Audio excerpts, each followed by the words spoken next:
শংকৰ আমি আবৃত্তি কৰিবলৈ লোৱা নিৰ্ধাৰিত কবিতাৰ শিৰোনাম সৌ আকাশত নিহাৰিকা উৰে। কবি জ্যোতিপ্ৰসাদ আগৰৱালা। সৌ আকাশত নিহাৰিকা উৰে, সৌ আকাশত নিহাৰিকা উৰে।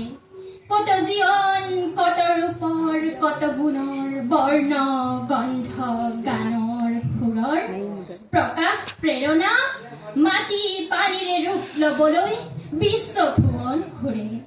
তাত আশাই কান্দে, ভাষাই কান্দে, তাত হাঁহিয়ে উঠ বিচাৰি মৰে।